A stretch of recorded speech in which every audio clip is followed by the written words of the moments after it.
The broadcast of the regular meeting of the Planning Commission will now begin. Thank you very much. I will call to order the November 2nd, 2020 Planning Commission hearing. The time is 4:31, and to begin, I'll ask the clerk to call roll. Caprini, Present.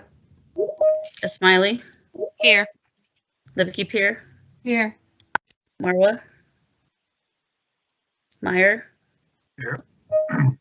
Olson, Here. Schrader, Here. Sweezy, Here. and Rockwell. Present. So we have 8 commissioners Next present. up, very good. Thank you. We have quorum. Next up, would someone like to make a motion to approve the minutes from the October 19th City Planning Commission hearing and the cow consent agenda? Those are items 3 and 4 on our agenda. So moved. Caprini. We have a motion. Do we have a second? Second, Olson. We have a motion and a second. Any discussion? And clerk, please call the roll. Caprini, Aye. Smiley, Abstain. Lipke Pier, Aye. Meyer, Aye. Olson, Aye. Schrader, Aye. Sweezy. Aye. That's 6-0. That motion carries. Next up, we'll organize the agenda for tonight's City Planning Commission hearing. I will walk through the agenda. If anyone on the line wishes to testify against staff recommendations on an item, to change or deny staff's recommendation on an item, please let us know that you're here.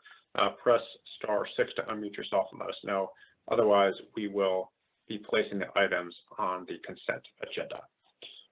Item number 5 is 2837 Chicago Avenue, 2830 10th Avenue South in Ward 9. Would anybody like to speak on item number 5?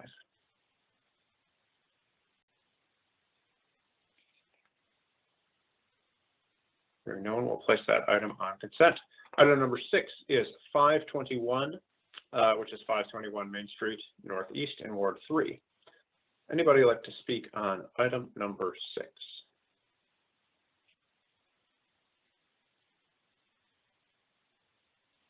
We'll place item number 6 on consent. Item number 7 is the Holiday Station Store at 2322 Washington Avenue North in Ward 5. We will discuss item number 7. Item number 8 is 4351 Chicago Avenue in Ward 11. Would anybody like to speak against staff recommendation on item number 8? Unmute yourself by hitting *6. Hearing no one, will place item number 8 on consent. Item number 9 is 1129 8th Street Southeast in Ward 3. Anybody like to speak against staff recommendation on item number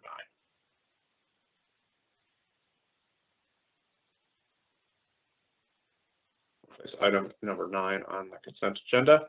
Item number 10, the Central and Hennepin Apartments at 416 to 420 Hennepin Avenue East in Ward 3.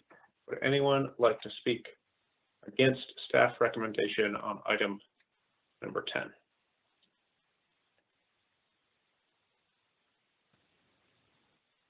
We'll place item number 10 on the consent agenda. Item number 11 is 2841 Hennepin Avenue in Ward 10. Would anybody like to speak against staff recommendations on item number 11? Press *6 to unmute yourself. If anyone would like to speak on any of these items, let us know you're here.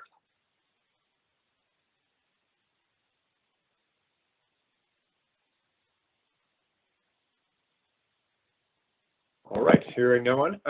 The agenda as amended is it will discuss item number 7 and place items number 5, 6, 8, 9, 10, and 11 on the consent agenda. Commissioners, No. could I have... Hello? Hello. Yes. Speaking for item number 10.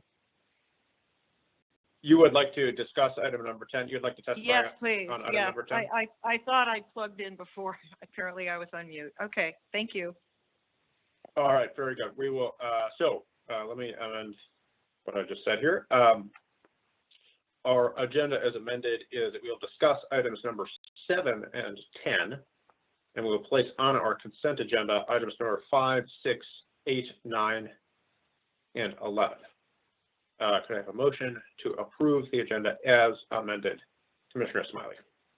I move to approve the agenda as amended. Very good. Commissioner Lukey-Pierre. I second the motion. Very good. Any discussion? Clerk, please call the roll. Caprini, Aye. Smiley, Aye. Lipke-Pierre, Aye. Meyer, Aye. Olson, Aye. Schrader, Aye. Sweezy, Aye. 7-0. That motion carries. Next up, I will open the public hearing on the consent agenda. Commissioners, or is there anybody wishing to testify on the consent agenda?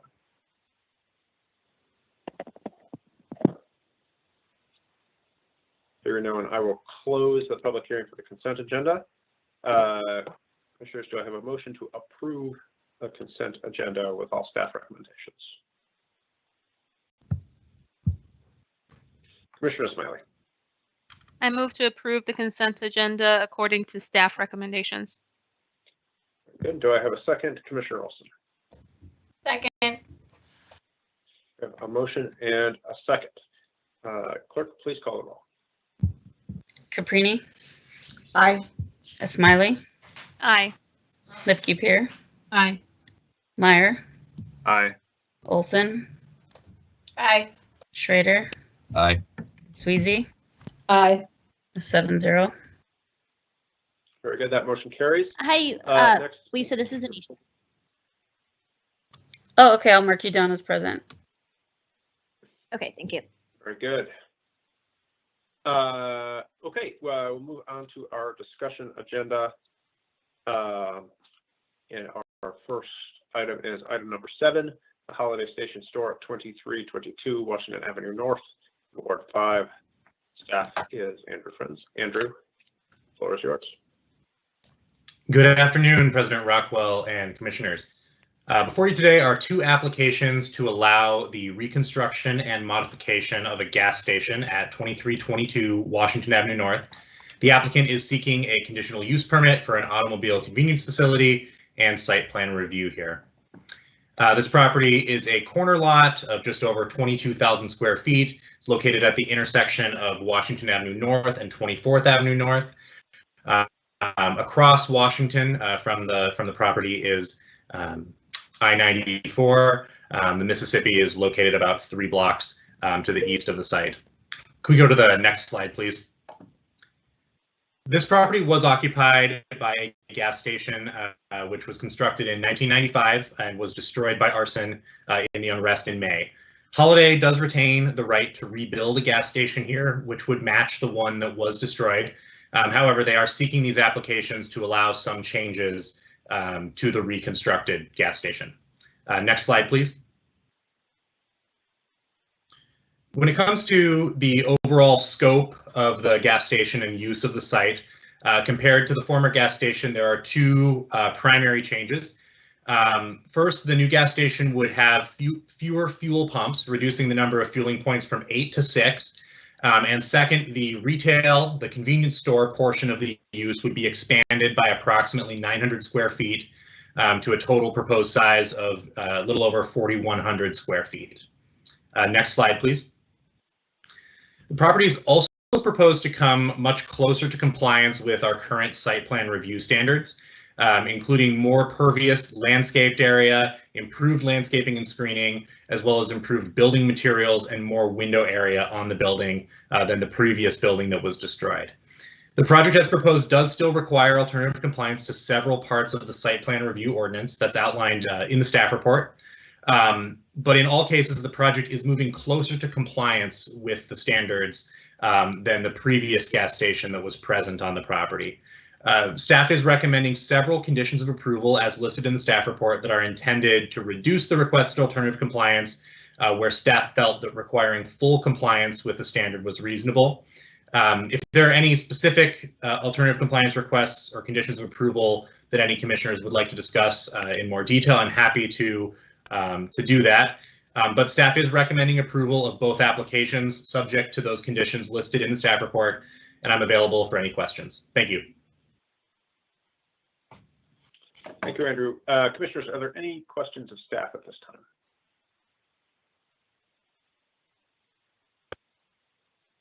Seeing none, I will open the public hearing and ask the applicant to introduce themselves and add any further context that they wish.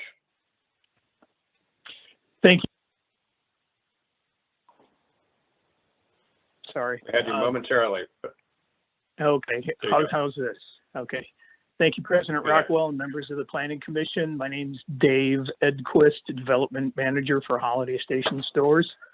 Let me first say that Holiday is looking forward to reopening to serve the community. We did have a good meeting with the Hawthorne Neighborhood Association and are pleased to have their support.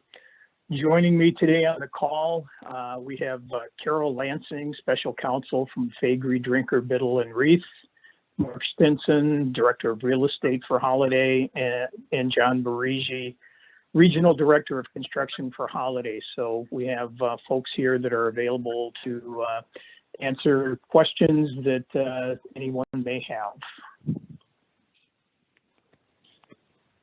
Very good. Thank you very much.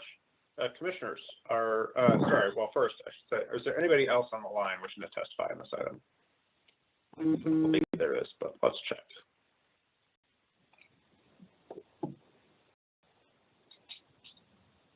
Star 6 unmutes yourself. All right, hearing nobody, I will close the public hearing. Commissioners, are there questions for the applicant or any discussion?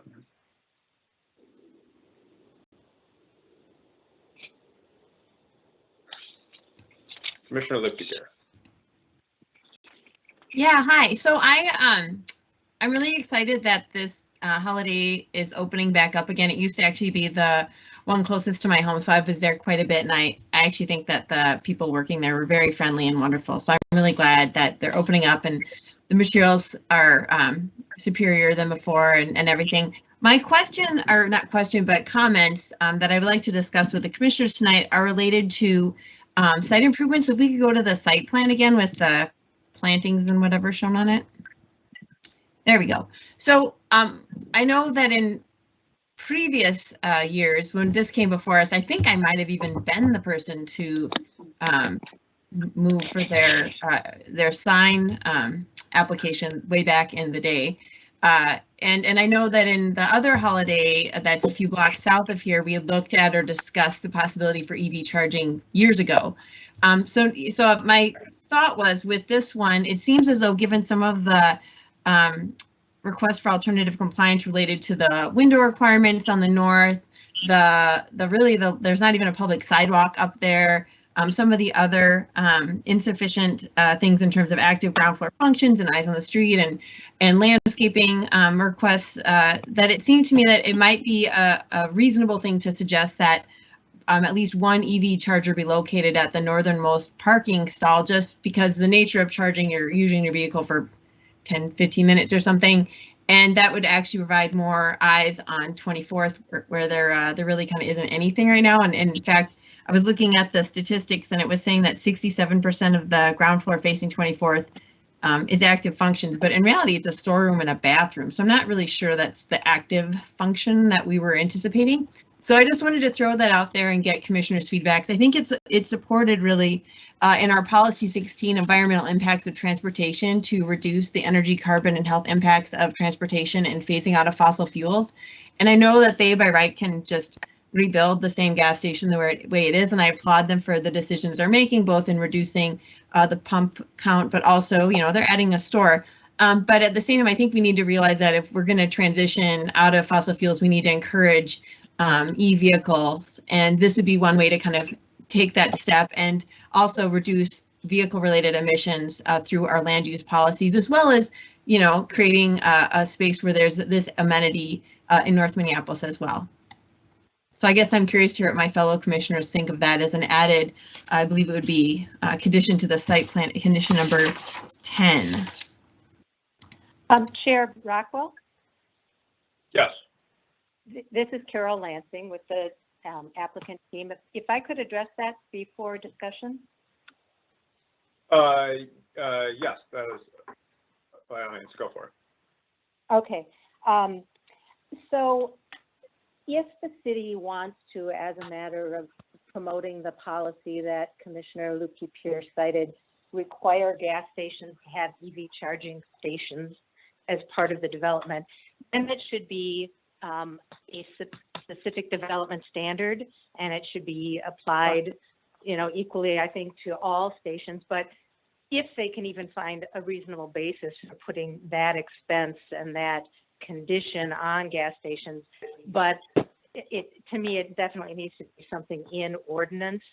And with respect to this site, I don't think there's anything site or project specific that warrants that as a condition of approval. I don't believe it's connected to these areas of alternative compliance. I don't think there's a great basis for saying it's going to add eyes to the street on 24th. I don't know that it would get much use. I don't know that the driver would stay in the car and watch the street while they're there. Plus, it is an extremely large expense for a fast charging station, which is what would make sense if you were going to have one at all in a travel-oriented place like a gas station. Those are very expensive. Otherwise, the kind that you might have in an apartment building does not have to have that speed and can be much less expensive. So I also think it's not reasonable based on the cost. Very good. Yeah, I think there's just a matter of opinion. I'm certainly hearing a nexus and proportionality argument from Commissioner Lukey-Pierce and one against that from you, Carol. So thank you very much. Commissioner Lukey-Pierce. Yeah, I actually had a follow-up question for Ms. Lansing then, if she could. What is the expense of that rapid charging EV station? Because I know in general, when we look at behaviors of people charging e-vehicles, it's usually reasonable that they stay in close proximity to their car, at least for a portion of it, of charging. And so I think the behaviors warranted, whether or not they would opt to go to one in North Minneapolis, I think is just dependent on how we view the neighborhood. And I personally think that there's an opportunity there being so close to I-94. But I'm just curious, and if it's too large of an expense, even though there aren't any eyes on the street on that area, nor any sidewalks to promote pedestrians to even walk by there, like what is the expense that we're having to overcome? You know, I just did some quick looking into it and recognized the distinction between the fast charging ones and the non-fast ones. I was seeing data of like the station, that the fixture itself, I think, can cost tens of thousands of dollars, and installation can cost tens of thousands of dollars, and those are separate expenses. Plus, then you have, you know, the cost of the power and setting up a system for monitoring and charging that. And where you see these kinds of stations, from what I was reading and from what Holiday told me they're researching as a potential business model, would be multiple stations. Like, I think I've seen one along the interstate near fast food, but there were several stations and it was kind of a business, you know, of its own. I think another relevant question here would be, what is the expense of just coming into compliance with our site plan review standards, which presumably that is not convenient for the Holiday Station store owner. Otherwise, they would just do that. So as we think about proportionality, you know, there's always the option of just complying with site plan review. Commissioner Lukey-Pierce. Yeah, I had a question for staff then. And I don't know whether this is a question for Andrew or for Kimberly, but as we move forward in, you know, changing times, and I know I don't think we are allowing any new gas stations to be built where they're not currently located. Is that correct? Am I remembering correctly? No, that's not correct. Okay, well then never mind. My question is a moot point then.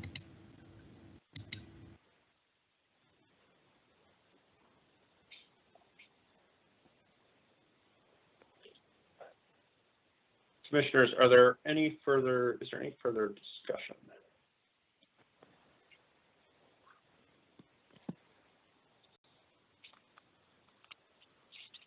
Or would somebody like to start us off with a motion?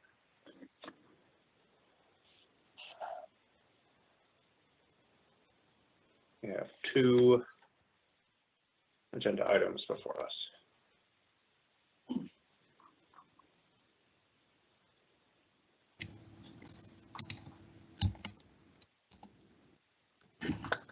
Commissioner Lipke. All right, I'll start us off by moving approval of application A, conditional use permit to approve to allow an automobile convenience facility. All right, Commissioner, sorry, my thing is popping up here. Commissioner Sweezy. Second.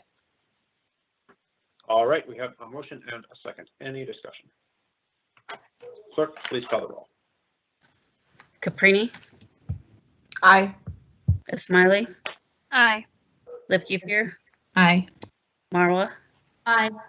Meyer, Aye. Olson, Aye. Schrader, Aye. Sweezy, Aye. 8-0. That motion carries. We have one more application, site plan review. Commissioner Lipke.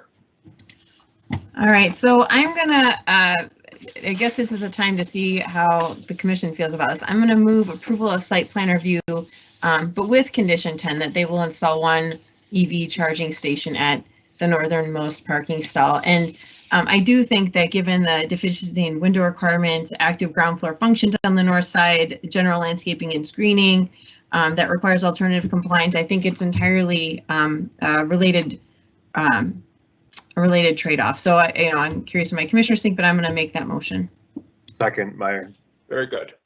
We have a motion. Do we have a second? Second, Meyer. All right, we have a motion and a second. Commissioner Sweezy. Thank you, President Rockwell. While I'm certainly not opposed to the concept of requiring this added vehicle charging station, I am adequately persuaded by the applicant and Ms. Lansing's statement about this. What's important here, I think, right now is that they get a chance to rebuild and get going on this, considering the reason that we have this application is through no fault of Holiday's own. Here, their property was destroyed, and while it may be a good thing to think about and perhaps put in an ordinance and things like that, I don't think we should be requiring this on a case-by-case basis. We haven't started that with other gas stations to now, and it seems to me that this is not the right set of circumstances under which to require it. Again, owing to the fact that this is a replacement for a property that existed. So I support the idea in concept, Commissioner Lupke, but I won't be able to support the motion with that as a condition of approval. Thank you, Commissioner Caprini. Thank you, Chair Rockwell. This is my gas station. I probably was in that gas station probably 3-4 times a week. And I'm really excited about the rebuilding of this gas station. I do appreciate the motion, but I appreciate more that we're seeing some expediency in getting this gas station rebuilt. There are quite a few gas stations on the north side near my home that I don't frequent as often as I've had to because of the lack of gas stations, or I need to travel a little bit further, which of course I need gas, I'm going to have to. But what bothers me about it is having to go outside of Minneapolis to do that.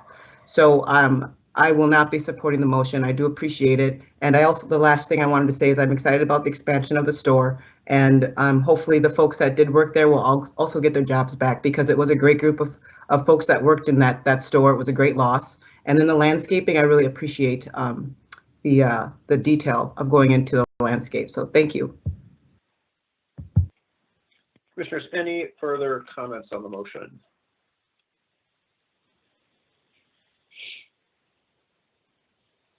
All right, clerk, please call the roll. Caprini, No.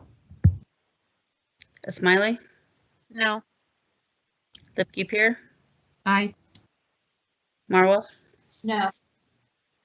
Meyer, Aye. Olson, No. Schrader, No. Sweezy. No. We have 2 yeses and 6 nos. All right, that motion fails. Would somebody like to make an alternate motion?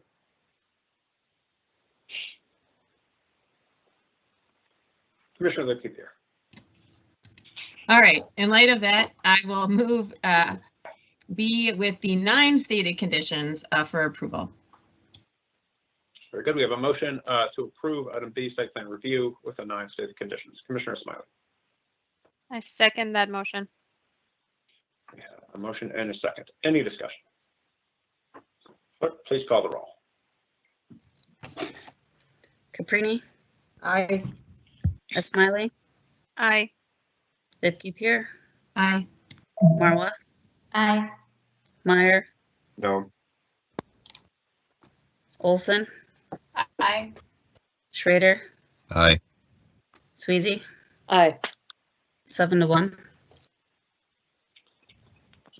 Very good. That motion carries, and that concludes our business with item number 7. Next up is item number 10, Central and Hennepin Apartments, 416 to 420 Hennepin Avenue East in Ward 3.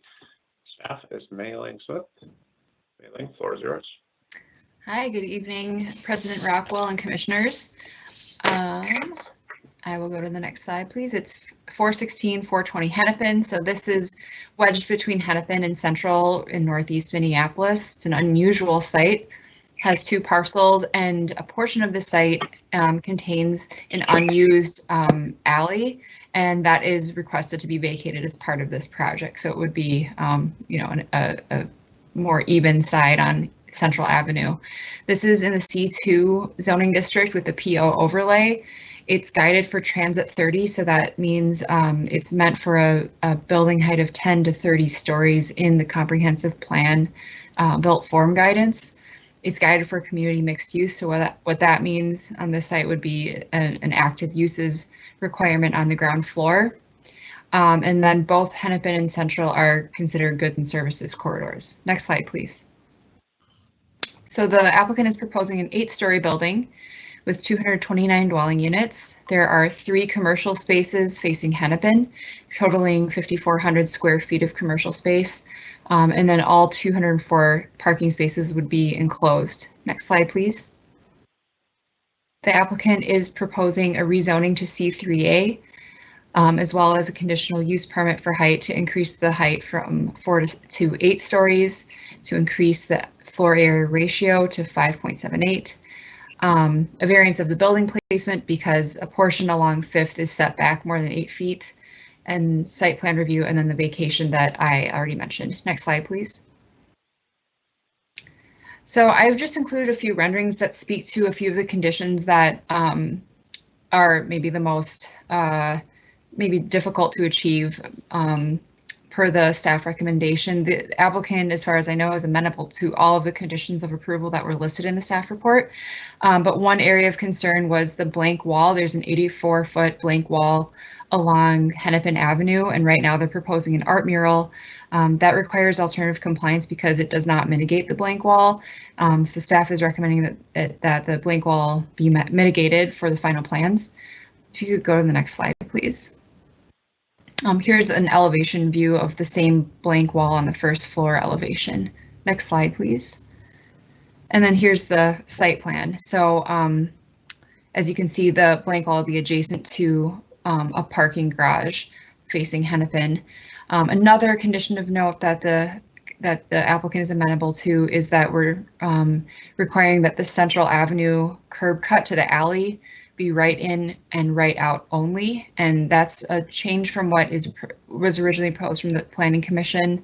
submission, but the TDMP, the Travel Demand Management Plan submitted by the applicant, shows that that would be optimal. So that's one of the conditions we're recommending. And if you have any other questions, I'm here to help. Very good. Thank you, Mei-Ling. Commissioners, are there any questions for staff at this time?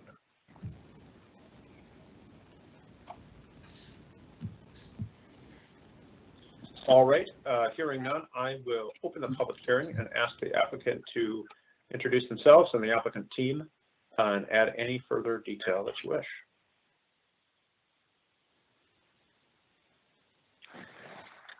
Good afternoon, Commissioners. I'm Jason Lord from Solheim Companies, and I'm here with Craig Hartman from Momentum Design Group, and Camilla Elliott and Kurt Gunsbury as well. And we're here to answer any questions that may come up. And as Mei-Ling said, we're amenable to all conditions of the staff report. All right, very good.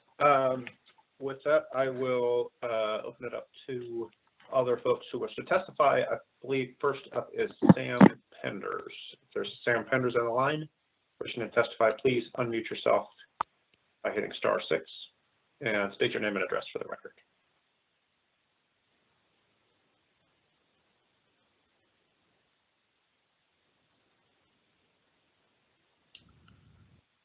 Is there Sam Penders on the line?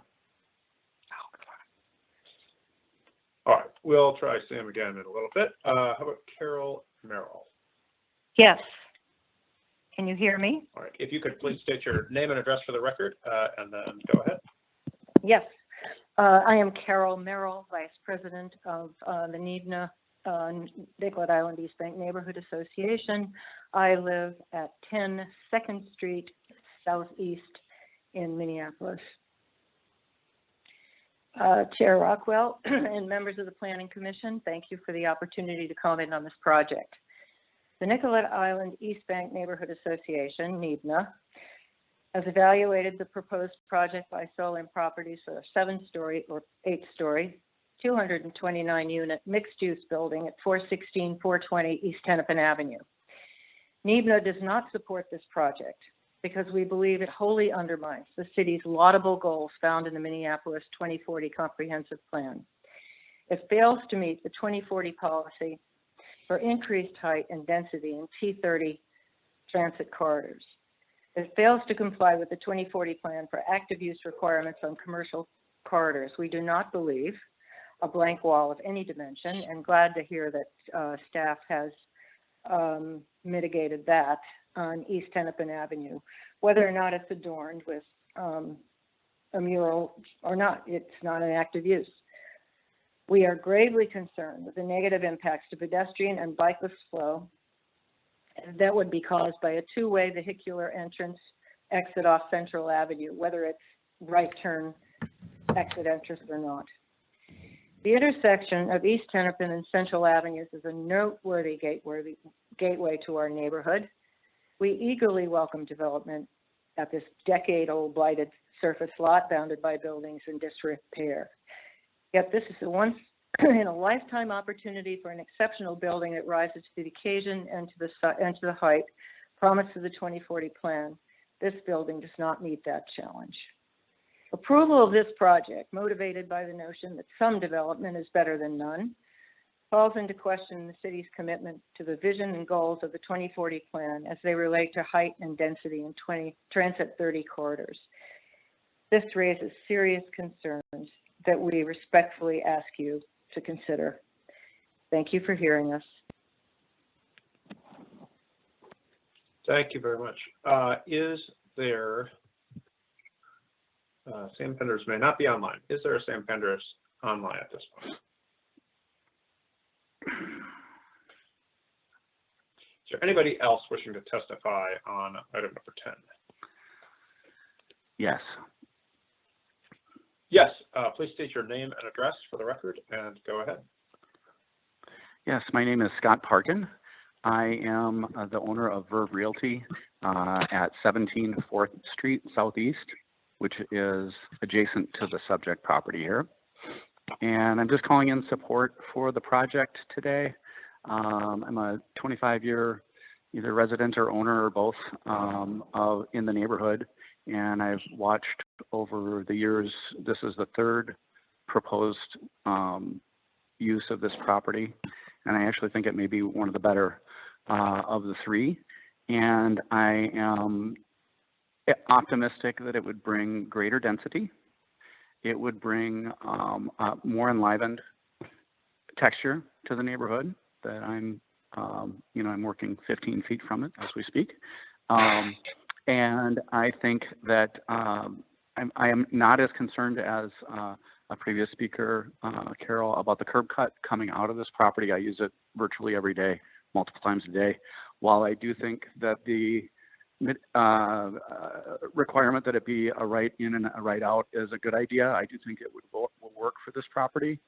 And in general, I think the variance that's being requested far outweighs any, the benefits of it far outweigh whatever divergence this development would have from the greater city plan based on density. And I actually think the improved architecture and getting rid of a blighted city lot. So again, Scott Parkin, Verve Realty.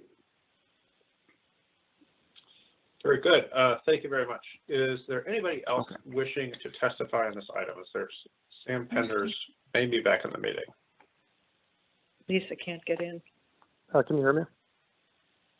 Yes. Please state your name and address for the record. Thanks. Hi, yeah, my name is Sam Penders. I live in the neighborhood nearby at 606 7th Street Southeast. I have a couple comments. First of all, I'm just very happy to have some development happening here. It's been kind of like a blighted parking lot, so this will be a big improvement to have something. I do wish that this would meet the 2040 plan minimum height requirements. It doesn't quite meet that.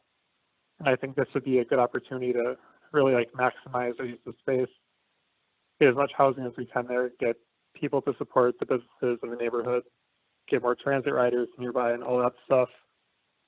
I do think the Planning Commission should think about whether or not the sidewalks on Central and Hennepin are going to be wide enough.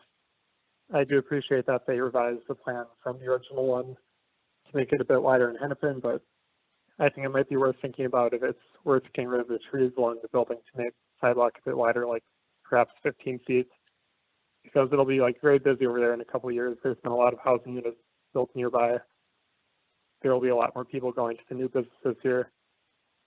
And then kind of the same thing on Central, there's still not a super wide sidewalk there. I think that would be a good thing if it could be a bit wider.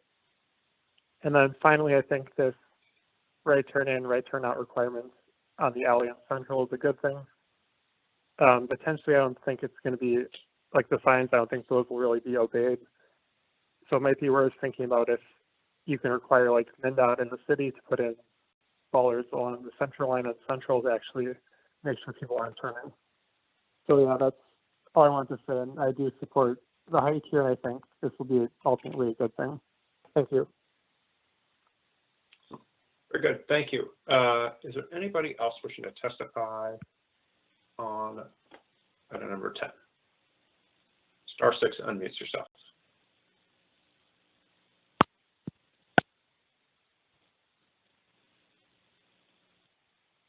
Hearing no one, I'll close the public hearing. And Commissioner Meyer.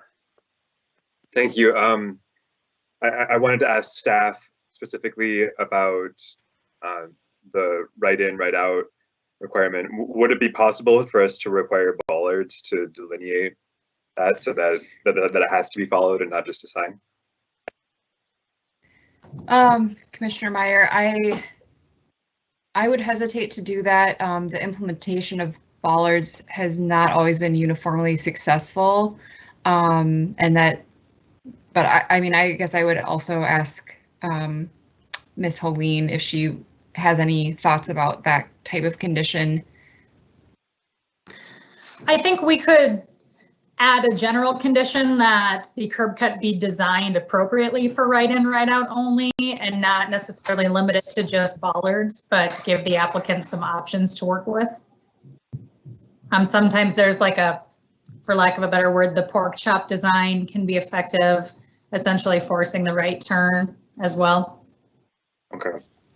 And then I also wanted to just ask about staff's recommendation to support an 8-story building when there's the 10-story requirement. The neighborhood wrote a letter in opposition to this project because it's not tall enough, doesn't meet the 10-story limit.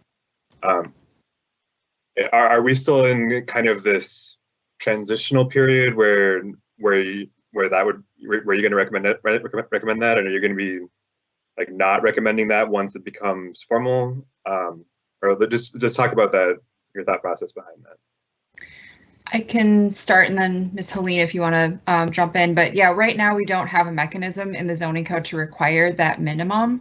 Right now there is policy that allows to increase height above the recommended built form guidance through achievement of additional comprehensive plan goals, but we don't have the same mechanism for lowering the height below the transit 10. So right now, as the zoning code is being updated to more closely reflect the built form guidance, we expect that we'll have that as soon as that's done. Okay. Okay. So I do think this is a neighborhood that we want to see taller buildings in this area, but given the transitional nature of this, I'm going to support staff's recommendations on this. And I'm also going to make the motion that Ms. Helene recommended. And I'll make that motion when you're ready, Chair Rockwell.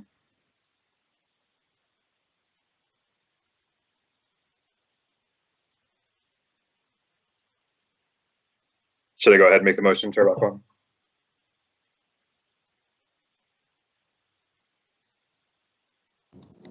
We may have lost him. Okay. Well. So go ahead. Apologies. Yeah. Okay. No, I'm here. I just was muted on my own phone.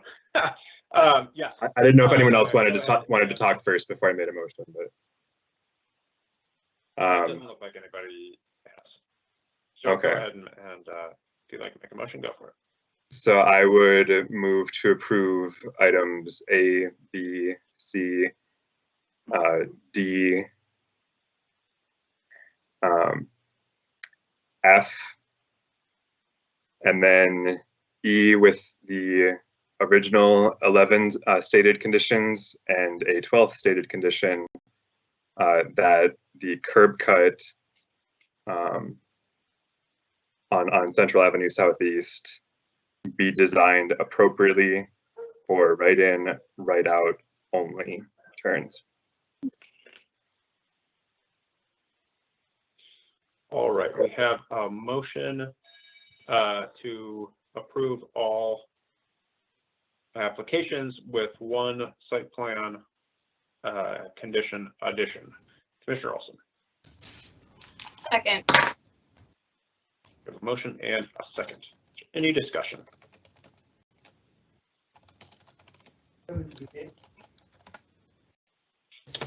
Seeing none. Malik, you wanna? Sorry, yeah, I just wanted to jump in and see if Commissioner Meyer wanted to amend condition number 10 just to add a clarifying word about that, or if we wanted a totally separate condition number 12. Yeah, I was thinking that as I read through them. What would you recommended change be? So it'd be so it would just remove the existing language for 10 and replace it with what I had. Is that what you're saying? You could just add a just like a comma and just add a section, just add a phrase that says and the curb cut shall be designed appropriately for right in, right out only, or something. I mean, it probably doesn't matter that much, but it's a little cleaner for our conditions. Okay. If that's the intent. So if the seconder is amenable to that, then yeah, I will make that change as you stated. So can you repeat that one again once again so I can say it? Sure. So the whole item would read. Right now it says the Central Avenue Southeast curb cut shall be restricted to right in and right out traffic only. So then my suggestion would be comma, and the curb cut shall be designed appropriately for right in and right only traffic. or something like that. You could combine it. I just wanted to make it cleaner. Sure. Okay, so if the seconder is amenable to it, I will change my motion to remove condition 12 and amend condition 10 to read: the Central Avenue Southeast curb cut shall be restricted to right-in and right-out traffic only, and the curb cut shall be designed appropriately for right-in and right-out traffic only. Is that right? Very good. That makes sense to me. This is Olson. I maintain my second. All right, we've got a motion and a second. Any further discussion? Clerk, please call the roll. Caprini, Aye. Smiley, Aye. Lipke-Peer, Aye. Marwa, Aye. Meyer, Aye. Olson, Aye. Schrader, Aye. Sweezy, Aye. 8-0. All right, that motion carries, and that concludes our business with item number 10. And it concludes our discussion item agenda. A reminder that we have a planning commission hearing next Monday, as well as committee in the hall this week. Kimberly, are there any staff announcements before we adjourn? Yes, I will provide a quick, or as quick as it can be, updates about the outcome of the 4 planning commission appeals that were on the biz committee agenda today. We had a rare Monday biz committee meeting due to tomorrow's election. So we had an appeal of the 2025 West River Road project that was submitted by Schaefer Richardson. The appeals were for the conditional use permit for height and the site plan review. That appeal was denied, so essentially upholding the Planning Commission's decision to approve those applications. We had an appeal of the Twin Cities Habitat for Humanity project at 164 Cedar Lake Road North and various addresses on James Avenue North. That was an appeal of the Planning Commission's decision to deny the side yard setback requirement, or the side yard setback. That appeal was granted, so it will allow for the site plan as proposed by the applicant. We had an appeal of the Joyce Memorial Church project at 1219 West 31st Street. That was the project to convert the existing church to 34 residential units. That was an appeal of 4 variances and the site plan review. That appeal was denied, upholding the Planning Commission's decision. And there was a 4th appeal for the project at 21 California Street Northeast. That was an appeal of the conditional use permit to allow dwelling units in the Industrial Living Overlay District, an appeal of the conditional use permit for heights, and an appeal of the site plan review. All of those applications had been granted by the Planning Commission. That application, or those appeals, were also denied, upholding the Planning Commission's decision on that. However, the rezoning application for that one was then denied. So all of these will go to full council next week for final decisions. But quite a slew of appeals, an abnormally high number for one biz committee meeting. And yes, go ahead. What does it mean? So you said that the appeal was denied, but the rezoning was also denied. So then what? Correct. So then what does that mean for the project? Like, if the rezoning is also denied, so if the full city council makes the same decisions that the biz committee made today, then the project will be denied and the applicant would not be able to build it without that rezoning. Did the council speak to that? I'm just confused about what they did. Councilmember Reich made the motion to deny the rezoning and was the only council member to really make comments on that, other than Councilmember Schrader, who is also on here, so he can jump in. He made some comments to the contrary and did recommend, or did vote in favor of the rezoning. but it was a 4-2 vote and that failed. But Councilmember Schrader, please feel free to weigh in. Well, on that note, yeah, no, we're going to have some work to do before the council meeting. It is a big, Councilmember Reich brought up some very good questions about how to preserve production space. It's very similar to the discussion we had at Planning Commission. The issue, I think, was trying to work out a bigger policy based on one development, and one development that has gotten approvals and kind of been worked through that process. And so there's again, just a lot of work that needs to happen before next Friday. But as Director Oline mentioned, this project can't go forward with both of those being true. So if that project is to go forward, the rezoning will also have to be approved. Thank you. Commissioner Smiley. Yeah, thank you. I was just kind of wondering, and maybe I just didn't understand it correctly, but it seemed like the rezoning wasn't up for question, right? It was the other piece, but then that one got overturned. I'm a little, I guess I'm just confused, as in, is that how it works, or so they would review the entire decision and not just what is being appealed?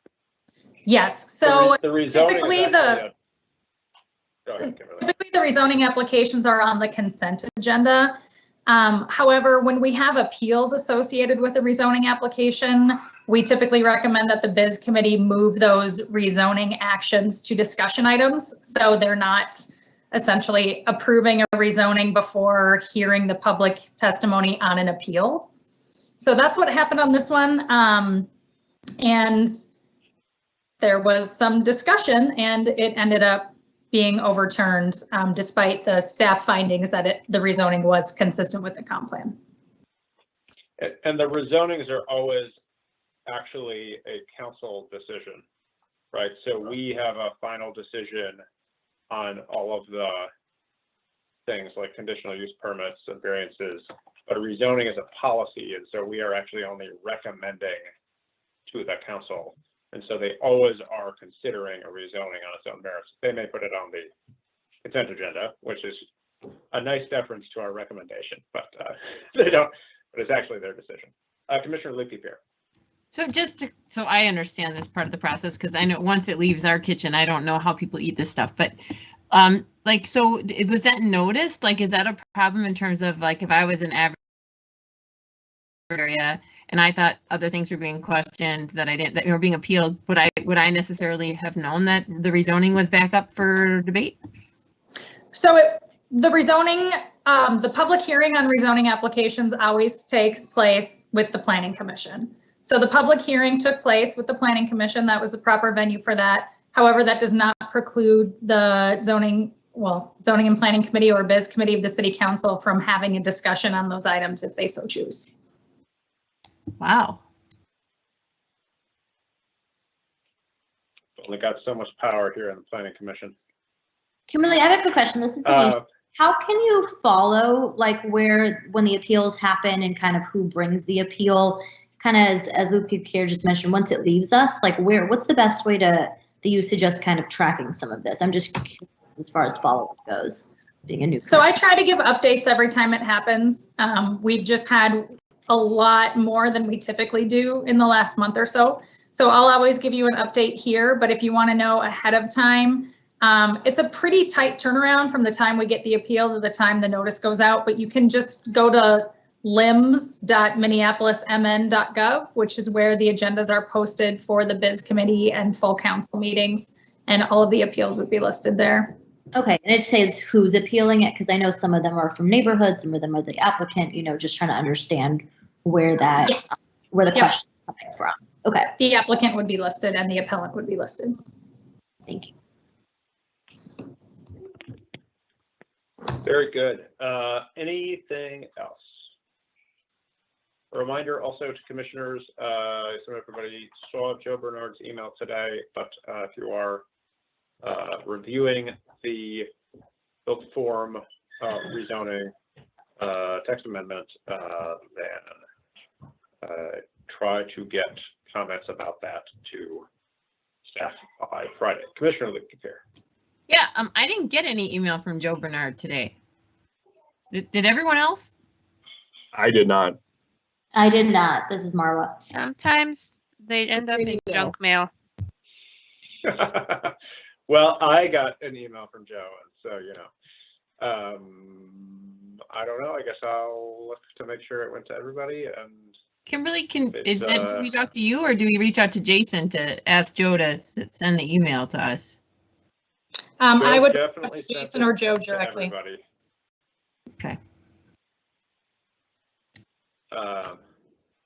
Oh no, this was not from Joe today. Sorry, this was your response to Joe's thing today, which brought it up in my email. Oh, okay, super. Yeah.